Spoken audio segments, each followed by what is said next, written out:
تو نبی علیہ السلام ان کے ذوق کو دیکھ کر ان پر خوش ہوتے، ان پر نظر رحمت فرماتے۔ اللہ فرماتا ہے کہ بس مصطفیٰ کا ان پر خوش ہو جانا، وَيُزَكِّيهِمْ، تو اللہ تعالیٰ ان کو اندر سے بھی پاک کر دیتا ہے۔ یہ جو اسی لیے کہتے ہیں کہ جو صوفیاء اکرام کی مجالس ہوتی ہیں ان کو اسپریچل مجالس کہتے ہیں، روحانی مجلسیں کہتے ہیں۔ روحانی مجلسوں کا مقصد کیا ہوتا ہے کہ انسان کا باطن پاک ہو جاتا ہے، انسان کے اندر سے نفاق دور ہو جاتا ہے، انسان کے جو دل کی سختی ہوتی ہے وہ دور ہوتی ہے، اور اس کسی لمحے کا کوئی پتہ نہیں ہوتا کہ کب آتا ہے وہ لمحہ، وہ رحمت کی بارش کب انسان کے دل کو پھیر لے اور اس کے نور میں سے اس کو حصہ عطا فرما دے۔ تو مسند امام احمد کی حدیث نمبر ہے 8821، وعن ابی ہریرہ رضی اللہ تعالی عنہ، حضرت سیدنا ابو ہریرہ رضی اللہ تعالی عنہ بیان کرتے ہیں کہ قال رسول اللہ صلی اللہ تعالی علیہ وآلہ وسلم، اللہ کے پیارے حبیب لبیب نبی رحمت صلی اللہ تعالی علیہ وآلہ وسلم نے صحابہ اکرام کو مخاطب کر کے ارشاد فرمایا، الا انبئکم باہل الجنت، حضور نے فرمایا کہ آج میں تانوں جنت و جان والے لوگوں دی خبر نہ دیا کہ میری امت میں وہ کون سے لوگ ہیں جن کے بارے میں خدا نے جنت کو لکھ دیا ہے، یا میری امت میں سے وہ کون سے لوگ ہیں جن کو اللہ نے جنت کے لیے منتخب کر دیا ہے، وہ کون سے لوگ ہیں جن کے نصیب میں خدا نے جنت کو لکھ دیا ہے۔ تو نبی علیہ السلام نے ان لوگوں کی کچھ علامات بتائی ہیں۔ حضور علیہ السلام نے فرمایا کہ میری امت میں سے دو احادیث ہیں۔ حضور علیہ السلام نے فرمایا کہ ایک حدیث کے مطابق سرکار نے فرمایا کہ جب قیامت برپا ہوگی تو اللہ تعالیٰ جب زمین اپنا منہ کھول دے گی، اذا زلزلت الارض زلزالہا وَأَخْرَجَتِ الْأَرْضُ أَثْقَالَهَا، اور جب قیامت کے زلزلے بپا ہوں گے، ہر چیز فنا ہو جائے گی، تو وَأَخْرَجَتِ الْأَرْضُ أَثْقَالَهَا، تو زمین اپنے اندر چھپی ہوئی ہر چیز کو نکال دے گی، یعنی گویا کہ زمین اپنا منہ کھول دے گی اور جتنی قبریں ہیں یہ کھل جائیں گی۔ نبی علیہ السلام نے فرمایا کہ سب سے پہلے مجھ مصطفیٰ کی قبر اور میرے ساتھ ابو بکر اور عمر کی قبر کھلے گی۔ سرکار نے فرمایا کہ سب سے پہلے میں قبر سے باہر آؤں گا۔ پھر حضور علیہ السلام نے فرمایا کہ سب سے پہلے اللہ تعالیٰ جنت کا دروازہ میرے لیے کھولے گا۔ پھر سرکار نے فرمایا کہ میرے ساتھ ابو بکر اور عمر جنت میں سب سے پہلے داخل ہوں گے۔ پھر حضور نے فرمایا کہ میری امت کا وہ طبقہ جو دنیا میں غریب ہوگا، ضرورت مند ہوگا، مظلوم ہوگا، کمزور ہوگا، جس نے دنیا کی تکالیف تو برداشت کی لیکن ایمان کے دامن کو نہیں چھوڑا، شریعت کے دامن کو نہیں چھوڑا، رسول اللہ کی سنت اور سیرت کو نہیں چھوڑا، تکلیف کے باوجود، کمزوری کے باوجود، غربت کے باوجود، آزمائش کے باوجود، ہر طرح کی تکلیف اس نے برداشت کر لی لیکن ایمان کا سودا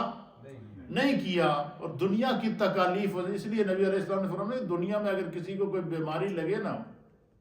تو وہ بندہ سمجھ لے کہ خدا اس کے گناہوں کا کفارہ دنیا میں ہی ادا کر دیتا ہے، کیونکہ اللہ رحمان ہے، رحیم ہے۔ تو اس لیے فرمایا کہ جو لوگ دنیا میں غریب رہ جاتے ہیں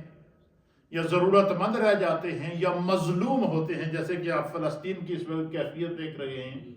مقبوضہ کشمیر کی کیفیت دیکھ رہے ہیں، دنیا بھر کے محکوم اور مجبور ان لوگوں کو، مسلمانوں کو اور ان لوگوں کو آپ دیکھ رہے ہیں جو کسی ظالم کے ظلم کا شکار ہیں اور اللہ کی ذات کے علاوہ اس وقت کوئی ان کا نہیں ہے۔ اس وقت پوری دنیا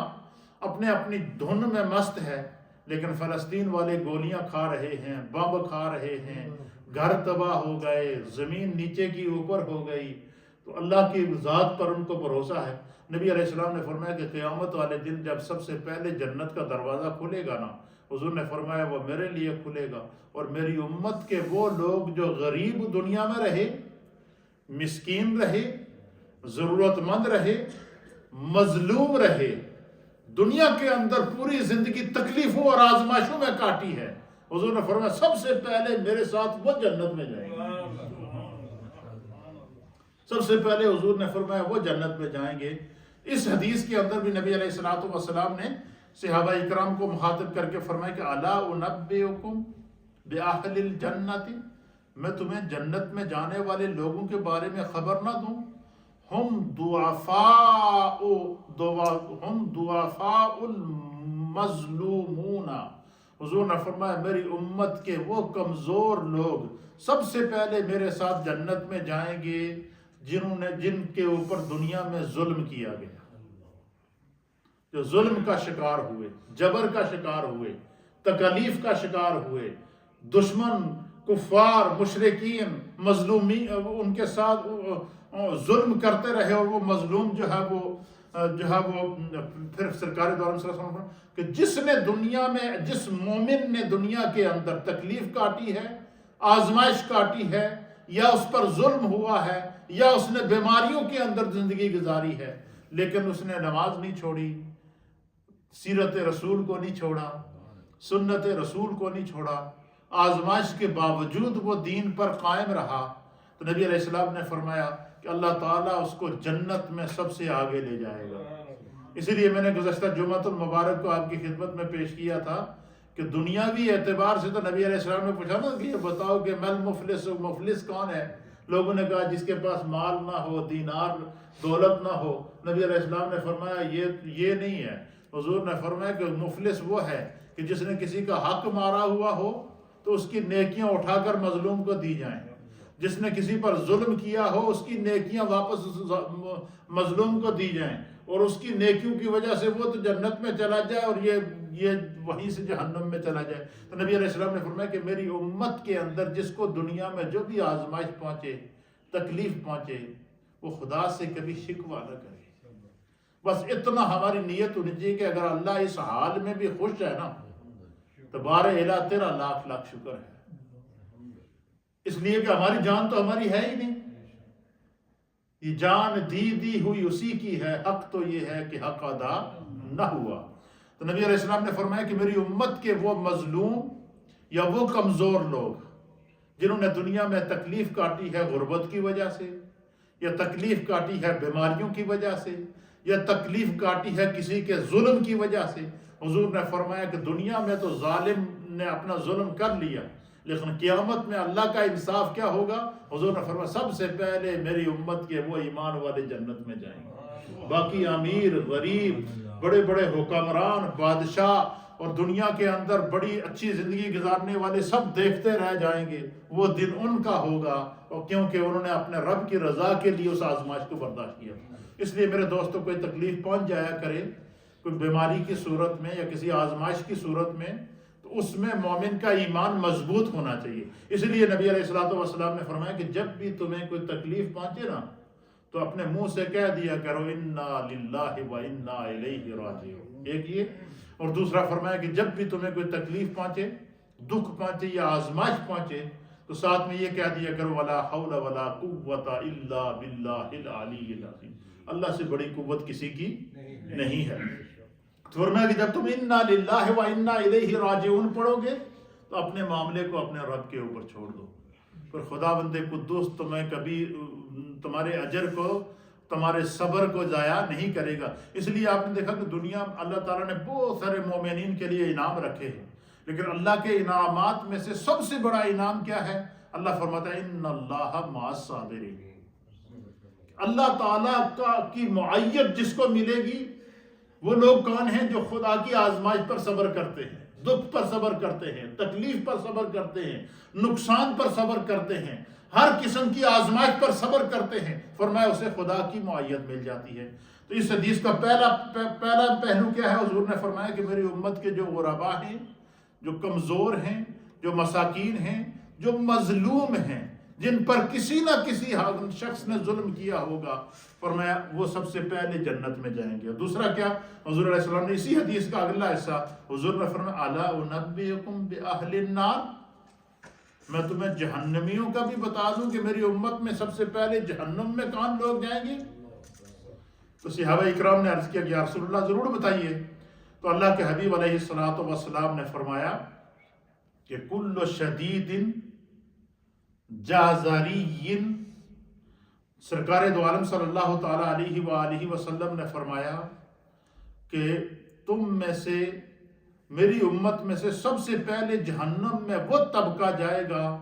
جو زور کی وجہ سے، تکبر کی وجہ سے، دھونس کی وجہ سے، یا اقتدار اور اختیار ملنے کی وجہ سے، یا طاقت ہونے کی وجہ سے اس نے کیا کیا، تکبر کیا اور لوگوں کے اوپر دھونس جماتا رہا، لوگوں کے اوپر روب جماتا رہا،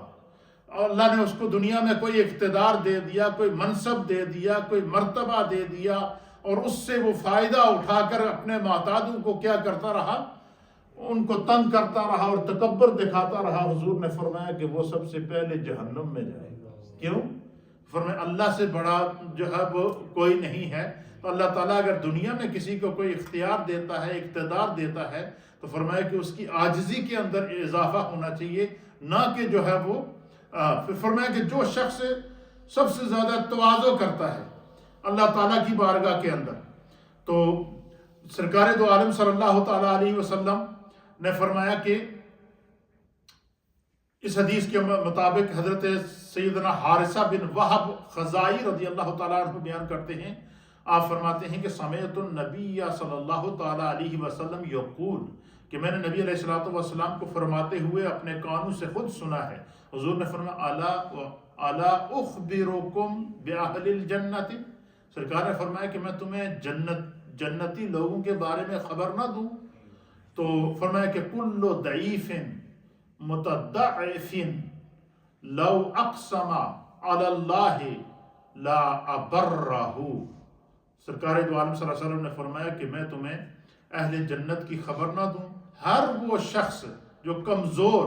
اور دوسروں سے مغلوب ہوگا، اللہ کے نزدیک اس کا مقام بڑا ہوگا۔ دنیا میں تو لوگ دبا لیتے ہیں اس کو،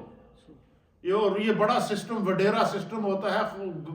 جو بڑے بڑے زمیندار وڈیرے ہوتے ہیں، انہوں نے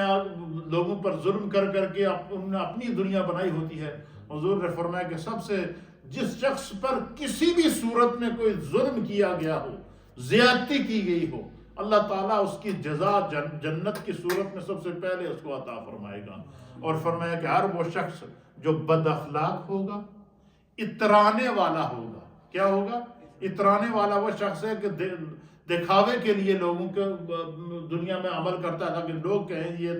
بہت بڑے چودھری صاحب ہیں، یہ بہت بڑے سیٹھ صاحب ہیں، یہ بہت بڑا جو ہے وہ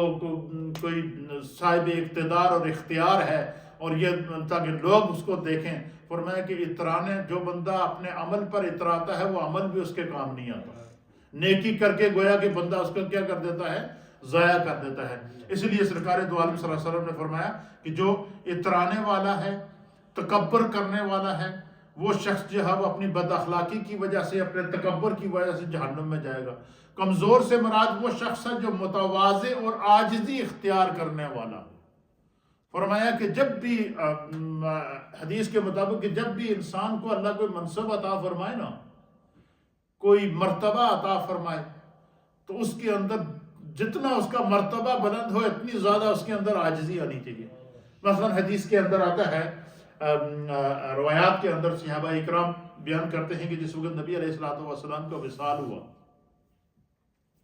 تو تمام صحابہ اکرام نے متفقہ طور پر امیر المؤمنین، خلیفۃ المسلمین، افضل البشر بعد الانبیاء بالتحقیق حضرت سیدنا ابو بکر صدیق رضی اللہ تعالیٰ عنہ کو امیر المؤمنین اور خلیفہ رسول مقرر کیا۔ حضرت فاروق اعظم کہتے ہیں کہ رات کو ہم سب نے مل کر حضرت ابو بکر صدیق کو خلیفہ رسول، امیر المؤمنین، ریاست مدینہ کا سربراہ مقرر کیا۔ صبح ہم نے دیکھا حضرت ابو بکر صدیق نے کپڑوں کی گٹھی اٹھائی ہوئی تو مدینے کے محلے میں گھوم رہے ہیں، اپنی تجارت کر رہے ہیں۔ آپ فرماتے ہیں کہ میں نے عرض کیا فاروق اعظم کہ یا امیر المؤمنین، آپ تو امیر ہیں، آپ جو ہے وہ اگر اس طرح کریں گے تو مدینے کا نظام کیسے چلے گا؟ آپ نے فرمایا کہ وہ عمارت تو اللہ اور اس کے رسول کے دین کے لیے ہے، اور یہ جو تم دیکھ رہے ہو یہ میں اپنی اولاد کے لیے اور اپنے آپ کو اپنے رب کی بارگاہ میں پیش کرنے کے لیے کہ میں امیر ہو گیا تو کیا اپنا کاروبار چھوڑ دوں، اپنی عاجزی چھوڑ دوں؟ نہیں، فرمایا میری عاجزی میں اور اضافہ ہوگا۔ اس لیے فرمایا کہ جو شخص عاجز ہوتا ہے، جو ہے وہ عجز کا اظہار کرتا ہے، تکبر نہیں کرتا تو اللہ تعالیٰ کبھی اس کے اجر کو ضائع نہیں کرتا۔ تو ان دو احادیث کے اندر ہمیں سبق کیا ملا؟ ہمیں سبق یہ ملا کہ ہر حال میں انسان کو جو ہے وہ عاجزی اختیار کرنی چاہیے، تکبر اختیار نہیں کرنا چاہیے۔ تکبر کرنے سے اعمال ضائع ہو جاتے ہیں، اترانے سے عمل ضائع ہو جاتا ہے، دکھاوا کرنے سے عمل ضائع ہو جاتا ہے۔ اب دیکھیں قرآن کریم کے اندر ہے فوائل للمصلین۔